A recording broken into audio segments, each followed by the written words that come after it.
Bienvenido una vez a mi devocional en casa. Y bueno, el día de hoy traemos una parábola más que vamos a estar escudriñando, que vamos a estar compartiendo contigo en este hermoso día. Y la parábola que traemos para compartir contigo el día de hoy está titulada La higuera estéril. Y nuestra lectura la encontramos ahí en el Evangelio de Lucas, en el capítulo 13, del verso 6 al verso 9. Y le vamos a dar lectura a nuestra parábola. Y dice de la siguiente manera: Dijo también esta parábola: tenía un hombre una higuera plantada en su viña, y vino a buscar fruto en ella, y no lo halló. Y dijo al viñador: he aquí hace 3 años que vengo a buscar fruto en esta higuera, y no la hallo. Córtala, ¿para qué inutiliza también la tierra? Él entonces respondiendo le dijo: Señor, déjala todavía este año, hasta que yo cabe alrededor de ella y la abone. Y si diere fruto, bien, y si no, la cortarás después. Y bueno, vamos a estar viendo esta hermosa enseñanza. Vamos a estar aprendiendo algo muy importante aquí. Fíjate que aquí en esta parábola, bueno, la viña representa la iglesia. Y lo que es la higuera, eso vamos a representarnos ahí nosotros. Vamos a estar simbolizando ahí con nuestras propias vidas. Y dice aquí que encontramos que este texto es muy apropiado, fíjate bien, para hoy que estamos iniciando un nuevo año. Vamos a estar meditando unos momentitos acerca de lo que ya vivimos en el año que ya se fue y cómo vamos a estar arrancando este nuevo año que ya el Señor nos ha permitido llegar.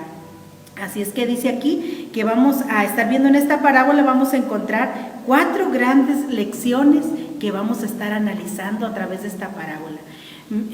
Quiero comentarle algo. Mire que es muy importante que nosotros aprendamos a administrar bien nuestro tiempo, a aprovechar bien el tiempo. El tiempo, mi querido oyente, usted que me escucha en este día, es algo que no regresa. Las oportunidades a veces ya no regresan. Es muy importante que usted y yo aprendamos a valorar las oportunidades que Dios nos ofrece, las oportunidades que nos ofrece dentro de la iglesia, dentro de su cuerpo. Así es que es algo que a veces ya no se nos vuelve a presentar y es muy importante que usted y yo aprendamos a tomar, inmediatamente se nos presenten las oportunidades, aprendamos a tomarlas porque son muy importantes cada oportunidad que Dios nos da. Así es que para poder analizar esta parábola, fíjese bien, vamos a estar viendo un punto muy importante.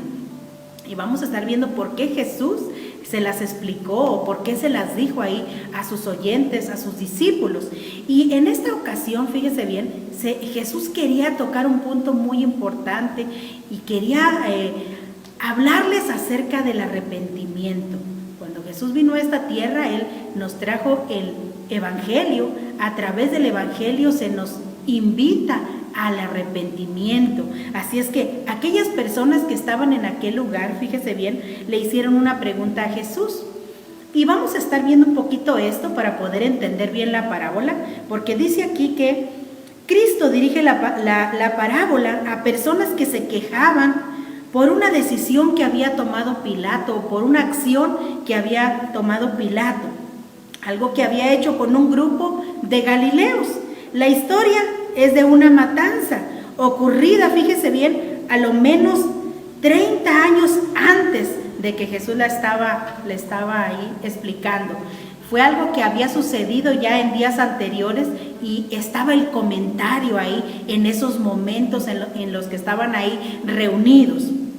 Así es que dice que en ese mismo tiempo estaban allí algunos que le contaban acerca de estos galileos cuya sangre Pilato había mezclado con los sacrificios de ellos. Y esto se lo voy a leer ahí mismo en Lucas, en el mismo capítulo 13, viene en los versículos anteriores, ahí del verso 1 al verso 5. Y de estos versículos es que Jesús ya les empieza a explicar esta parábola. Y nos dice aquí: en ese mismo tiempo estaban allí algunos que le contaban acerca de los galileos cuya sangre Pilato había mezclado con los sacrificios de ellos. Y respondiendo Jesús les dijo: ¿pensáis que estos galileos, porque padecieron tales cosas, eran más pecadores que todos los galileos? Os digo no, antes si no os arrepentís, todos pereceréis igualmente. O aquellos 18 sobre los cuales cayó la torre en Siloé y los mató. ¿Pensáis que eran más culpables que todos los hombres que habitan en Jerusalén? Os digo no, antes si no os arrepentís, todos pereceréis igualmente. ¿Qué les estaba diciendo Jesús o cuál era el comentario? Fíjese bien que salió en ese momento esa historia que había pasado en días anteriores o en años anteriores. Y aquellos judíos, fíjese bien, que estaban ahí platicando con Jesús, como que le quisieron hacer ver a Jesús que este grupo de galileos sobre los cuales Pilato los había matado, según historia, aunque la Biblia no nos da mucho relato acerca de este acontecimiento, la historia dice que eran personas, judíos que vivían en Galilea y que subían también a presentar sus sacrificios en el templo, y que en ese momento Pilato los toma y los mató en aquel lugar. Y también se cuenta esta historia de este grupo de personas sobre las cuales había caído una torre de Siloé. La Biblia no nos da muchos detalles, pero esos acontecimientos que le sucedieron a estas personas, fíjese bien, hizo creer a aquellos judíos que si Dios había permitido aquello, era porque esas personas eran pecadoras. Como cuando nosotros decimos, algo hizo, por eso es que le está yendo mal. Seguramente pecó, por eso Dios permitió que se les castigase de esa manera. Ese era un tipo de la actitud que encontrábamos en aquellos judíos que estaban platicando con Jesús.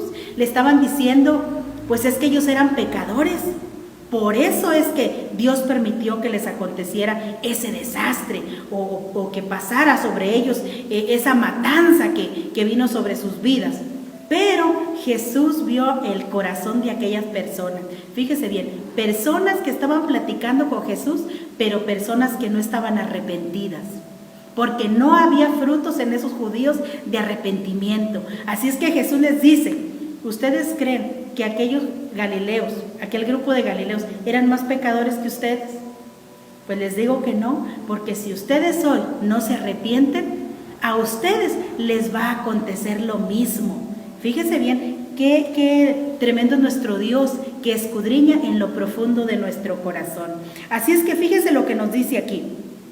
Si ellos no se arrepentían, correrían con la misma suerte, la suerte que le sucedió al pueblo judío, pudiéramos nosotros decir 70 años después de Cristo, allá cuando el general Tito invade Jerusalén, y entonces sí, todo el pueblo judío empieza a perecer en aquel momento.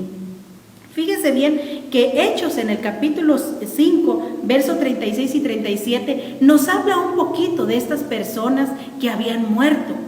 Le dije que la Biblia no nos da muchos detalles, pero aquí encontramos solamente esta cita que es muy probable que haga referencia a lo que Jesús les estaba hablando, porque aquí nos dice, porque antes de esos días se levantó Teudas diciendo que era alguien. A esto se unió un número como de 400 hombres, pero él fue muerto y todos los que le obedecieron fueron dispersos y reducidos a nada. Después de esto se levantó Judas el Galileo en los días del censo y llevó en pos de sí mucho pueblo. Pereció también él y todos los que le obedecían fueron dispersados. Hay algunos historiadores que, toman estos versos para decir que hacía referencia a ese acontecimiento del que estaba hablando Jesús. En realidad no lo sabemos, lo que sí sabemos fue que esas personas fueron castigadas de una manera muy tremenda. Y no tanto porque fueran diferentes a nosotros, mi querido oyente. No tanto porque ellos se merecieran más el castigo que nosotros. Era lo que Jesús les estaba tratando de decir. Porque dice, mire, la respuesta de Cristo se basa en el arrepentimiento. Si no se arrepienten, también ellos morirían, tal vez no con una muerte natural o con una muerte, pudiéramos decir, del cuerpo, sino con una muerte del alma. No importa en la posición en la que estemos usted y yo, no importa si tenemos una posición tal vez dentro de la iglesia o no, pero mi querido oyente, lo que cuenta para nosotros es que en nosotros haya frutos de arrepentimiento. Si en la vida de la persona, aunque esté dentro de la iglesia, aunque esté dentro del pueblo de Dios, déjeme decírselo así, pero no da frutos de arrepentimiento, esa persona es igual que los de afuera o va a recibir el mismo castigo de los de afuera. porque en realidad es una persona que no está arrepentida. No importa que tal vez esté dentro, si no hay frutos, es que en realidad esa persona no goza de la salvación porque no ha dado frutos de que está arrepentida de su manera de vivir o de su pecado. Así es que está expuesta a que caiga sobre su vida el mismo castigo que a una persona que está allá afuera que no conoce a Dios. Fíjese qué tremendo es esto. Dice que cuando hay arrepentimiento, hay nuevo nacimiento y por consecuencia lo que conocemos como los nuevos frutos.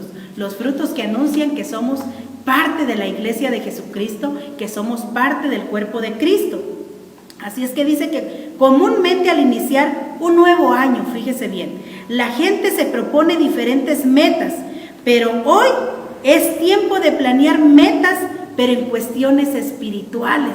Esto va a ser algo muy importante. ¿Cuántas veces iniciamos el año y decimos, lo que hice el año pasado no me gustó, no me agradó, no fue algo bueno, dejé pasar muchas oportunidades, no di buenos frutos, pero voy a plantearme nuevas metas en este nuevo año?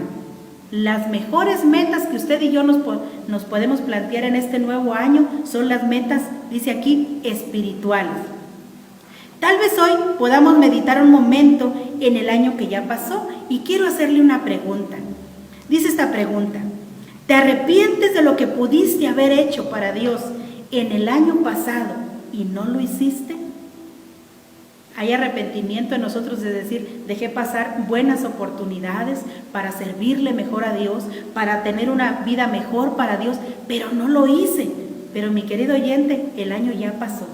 Ya hoy se nos está dando uno nuevo y es de lo que vamos a estar viendo aquí. Fíjese lo que nos dice aquí. En esta parábola vamos a encontrar una reflexión para nuestras vidas. Vamos a encontrar también una advertencia muy importante para nosotros. Fíjese lo que sucedió en esta parábola.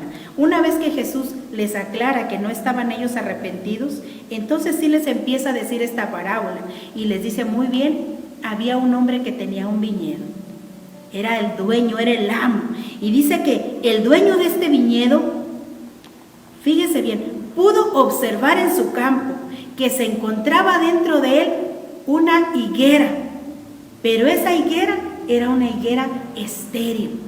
Qué triste, mi querido oyente, es ver algo que es estéril. A nadie nos gusta, ni en la vida física, ni cuando tenemos plantas en nuestros terrenos. Tal vez usted sea el dueño de alguna huerta, de algún lugar donde usted tiene sus árboles frutales. La pregunta aquí es, si usted dentro de sus árboles tuviera un arbolito ahí que pasa un año, pasa otro año y nunca le ve fruto a ese árbol y está dentro de los demás, es parte de su huerta, es parte de su viña. La pregunta aquí es, ¿usted permitiría que ese árbol siga ahí? ¿Usted estaría contento con mantenerlo ahí, regándolo, abonándolo? ¿O tomaría la decisión? Seguramente que su respuesta es no. Usted diría, yo lo voy a arrancar y lo voy a quitar de aquí porque no sirve, no da fruto.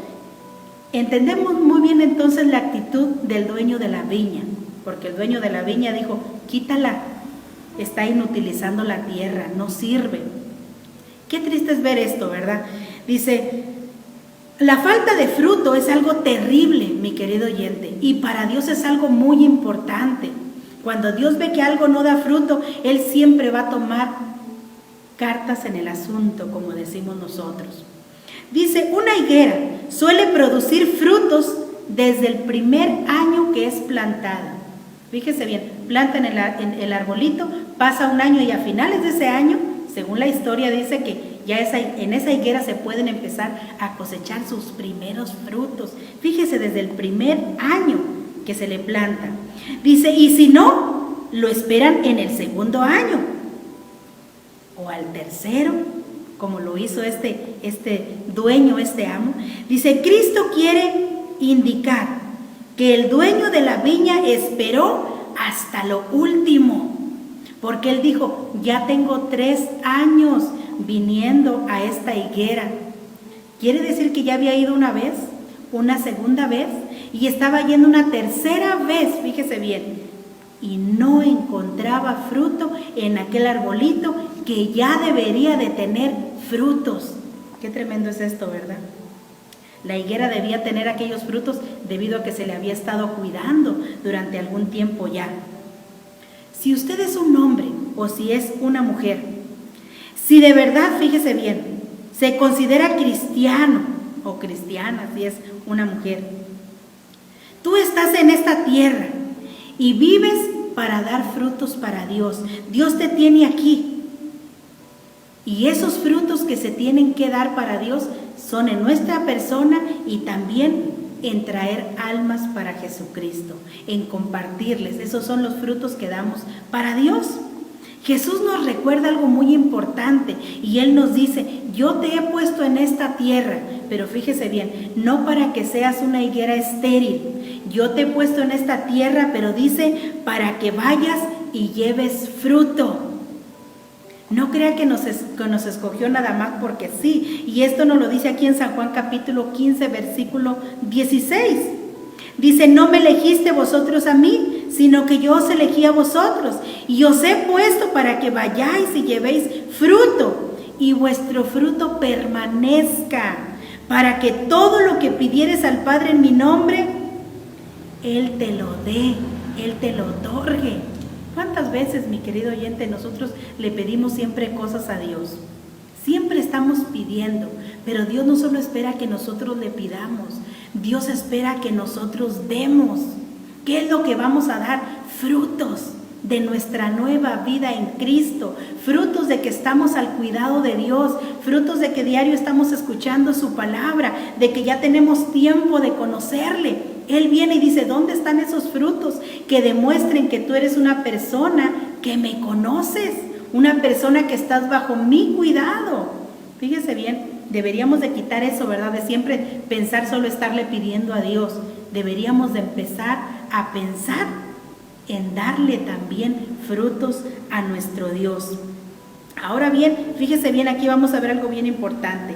El amo de la higuera esperó pacientemente muchos años a que diese fruto. Aceptó la propuesta del viñador, porque él vino y le dijo, esta higuera no da fruto, córtala, quítala de aquí, está inutilizando la tierra. Pero el viñador le dijo, voy a cavar alrededor de ella y la voy a abonar.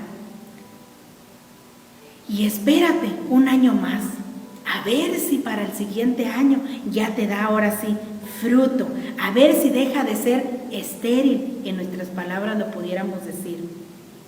Dice, no es precisamente ser o que nosotros tuviéramos un gran conocimiento en la palabra para entender el carácter de Dios, porque el carácter de Dios lo estamos viendo a través de esta parábola. Fíjese bien, aceptar el consejo de aquel viñador que le dijo, no la cortes, déjala un año más. Y mire lo que hace, se retira el amo y deja que aquel viñador siguiera trabajando con esa viña un año más. Eso nos habla de la paciencia que nos tiene nuestro Dios. Qué bonito es esto. Dice, ¿quién es ese viñador que le dice al dueño, déjala un año más? Déjeme decirle, mi querido oyente, que ese viñador es el Espíritu Santo, porque es el que hoy está trabajando con nosotros, la iglesia de Jesucristo. Él es el que le puede decir a nuestro Dios, Él es el que intercede por nosotros y dice, déjame seguirlo enseñando, déjame seguirlo instruyendo este año. Aquí la pregunta es, mi querido oyente, usted y yo vamos a aprovechar todo este año. Vamos a valorar todo este año para atesorar lo que el Espíritu Santo nos va a dar en este año. O vamos a hacer lo mismo que hicimos el año pasado, tal vez haciendo oídos sordos a la dirección del Espíritu Santo, no tomando en cuenta sus palabras, su dirección. Es tiempo de meditar, es tiempo de tomar decisiones, de seguir el consejo del Espíritu Santo. ¿Cómo va a trabajar Él escarbando la tierrita y abonando? ¿Cómo lo va a hacer? ¿O cómo lo hace el Espíritu Santo? Mire qué hermoso trabaja el Espíritu Santo en nosotros y cómo lo quiere hacer en este nuevo año que nuestro Dios nos está regalando. Allí en el Evangelio de Juan, en el capítulo 14, verso 26, nos dice, mas el Consolador, el Espíritu Santo, a quien el Padre enviará en mi nombre, Él os enseñará todas las cosas y os recordará todo lo que yo os he dicho. ¿Qué es lo que hace el Espíritu Santo, mi querido oyente? ¿Cómo trabaja nuestra tierra? Dice, te enseña. El Espíritu Santo nos enseña a través del predicador, a través del pastor, a través del maestro de la congregación. Cuando escudriñas la palabra y en tu hogar, cuando le dedicas esos minutos, ese tiempo para estar leyendo la palabra, es de meditar y ver lo que el Espíritu Santo nos está hablando y nos está revelando, cómo nos está pidiendo Dios que hagamos las cosas a través de cada mandamiento. Y ahí San Juan en el capítulo 16, verso 13 nos dice, pero cuando venga el Espíritu de verdad, Él los guiará a toda la verdad, porque no hablará de su propia cuenta, sino que hablará todo lo que oyere y os hará saber las cosas que habrán de venir. Mire, el Espíritu Santo a veces nos dice, mi querido oyente, corrige eso que estás haciendo mal, porque va a venir Dios. Quita de tu vida ese pecado que estás practicando, a Dios no le agrada. Si viene Él y te encuentra practicando ese pecado, ¿no te va a ir bien? Quítalo. Fíjese todo cómo trabaja el Espíritu Santo, porque dice que Él sabe lo que viene más adelante. Así es que siempre nos está aconsejando cómo seguir avanzando en este camino. El problema aquí no es el viñador, el problema es cuando la higuera decide no practicarlo, no hacerlo y no dar aquellos frutos que ya deberíamos de estar dando, ya que el Espíritu Santo está en nosotros. Y Romanos en el capítulo 8, versículo 26 nos dice, y de igual manera el Espíritu nos ayuda en nuestras debilidades, pues ¿qué hemos de pedir como conviene? No lo sabemos, pero el Espíritu mismo intercede por nosotros con gemidos indecibles. Mi querido oyente, Dios no va a hacer nuestro trabajo. El Espíritu Santo, aunque sea el que trabaja con nosotros, el que nos ayuda, el que intercede por nosotros, el que nos da la fuerza, Él no va a hacer el trabajo por nosotros.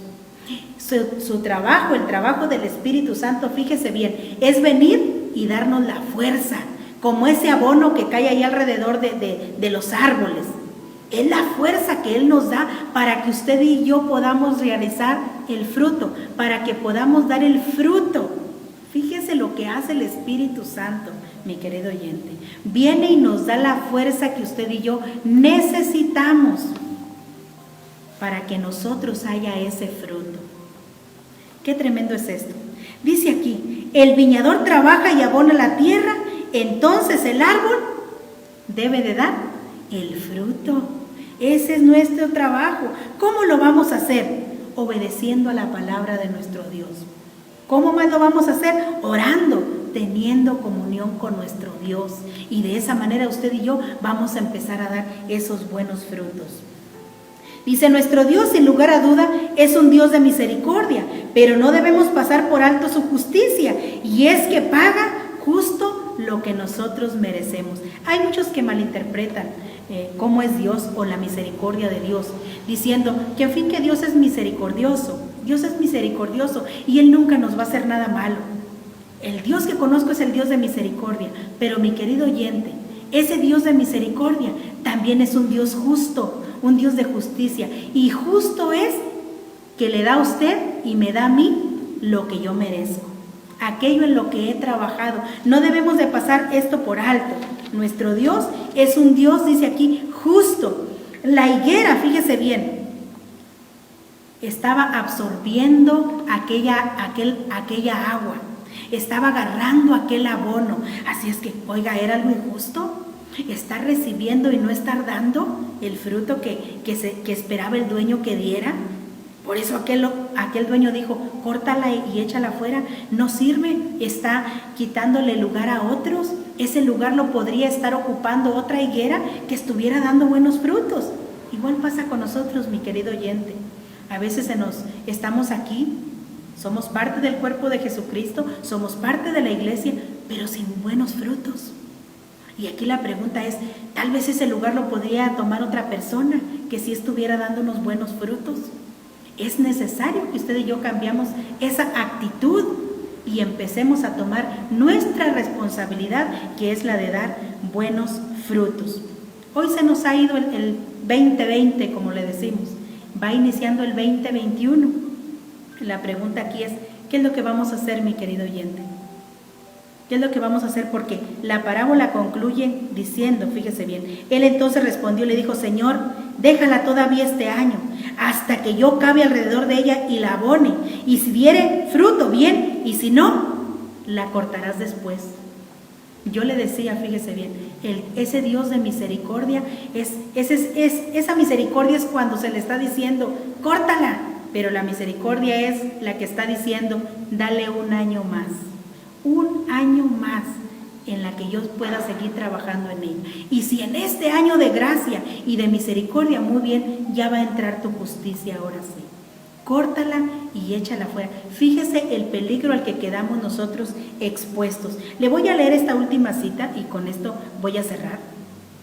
Dice Juan capítulo 4, verso 36, y el que siega recibe salario, y el que recoge fruto para vida eterna, para que el que siembra goce juntamente con el que siega. Mi querido oyente, es necesario que usted y yo aprendamos a dar esos buenos frutos que se van a recoger en la eternidad. El fruto que usted da como hijo de Dios no solo es para esta tierra. Los frutos que usted da en cuestión de predicar el evangelio, de hablar el evangelio para que más almas sean salvas, son frutos, son recompensas que usted va a cosechar en la eternidad. Es necesario que no repitamos el mismo patrón del año pasado, que no repitamos los mismos errores tal vez que cometimos el año pasado. Es tiempo que usted y yo clamemos a Dios y le digamos, ayúdame a que este año yo pueda dar buenos frutos, a aprovechar bien mi tiempo. Ojalá que esta explicación de esta parábola le sirva. Si es así, compártala en sus redes sociales, compártala con sus amigos. Y si usted quiere seguirnos escuchando, le seguimos haciendo la invitación de suscribirse a nuestras redes sociales. Dios te bendiga.